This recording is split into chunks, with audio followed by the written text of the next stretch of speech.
ایک بات ایک دوست نے ایک دفعہ مجھے بھیجی، مجھے بڑی وہ حسین لگی۔ اس نے کہا کہ ایک شخص کا انتقال ہو گیا، وہ جب اس کو دفن کرنے لگے جنازہ پڑھ کے تو ایک آدمی نے اس کی چارپائی پکڑ لی۔ اس نے کہا اس نے میرا 45 لاکھ روپیہ دینا ہے، پہلے پیسے دو گے پھر دفن کرنے دوں گا، پیسے دے دو دفن کر دو۔ 3 بیٹے بھی تھے تو جائیداد بھی تھی، سارا کچھ تھا۔ ان 3 بیٹوں سے لوگوں نے کہا کہ تیرے ابے کو وہ دفن نہیں کرنے دے رہا، شور ہے تو۔ اور وہ بندہ بھی وہ تھا جو بڑا قریبی تھا اس کا، اس کے والد کا پارٹنر تھا، تعلقات تھے، تو اس نے کہا کہ پہلے پیسے دو پھر دفن کرنے دو۔ اب وہ 3 بیٹے کہنے لگے کدھر سے پیسے دیں، 45 لاکھ ہی کہہ دیا ہے، ہمیں تو ابا نے کوئی نہیں بتایا، حالانکہ جائیدادیں ہیں، مکان ہے، سارا کچھ ہے،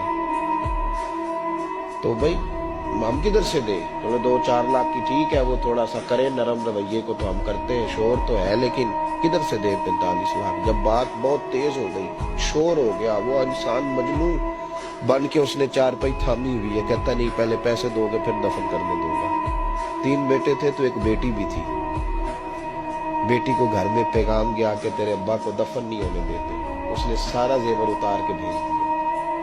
اس نے کہا اس چچا سے کہو میرے ابا کے اس دوست سے جس نے قرضہ لینا ہے کہ یہ رکھ لے اور میں تھوڑے تھوڑے کر کے پیسے لوٹا دیتی ہوں، پر میرے باپ کو مرنے کے بعد یوں رسوا نہ کرے، اس کو دفن تو ہونے دے، میں ایک پائی دے دوں گی، میرا وعدہ رہا۔ جب وہ بیٹی نے 8-10 لاکھ کا زیور بھیج دیا تو وہ قرضہ لینے والا شور کرنے لگا۔ اس نے کہا او مجھے پتا چل گیا، مجھے معاف کر دو سارے اور اسے دفنا دو۔ کہا کیا ہوا؟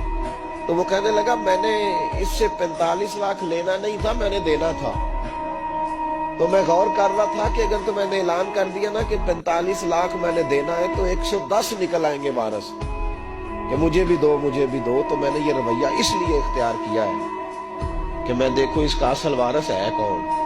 تو اصل وارث وہ بیٹی ہے جس نے اپنے کانوں سے بندے بھی اتار کے بھیج دیے، اور جس نے اپنے وہ شادی والے دن پہننے والے زیورات، پہلی رات کا وہ اس نے زیور بھی سارا اتار کے دے دیا۔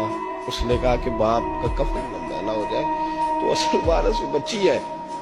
اس نے کہا اس نے مجھے وصیت کی تھی ہر ایک کو نہ دے دینا، میرے اصل وارث کو دینا، تو مجھے اصل وارث مل گیا ہے، اب میں کسی اور کو نہیں دوں گا، اس بیٹی کو دوں گا جس نے باپ کے لیے قربانی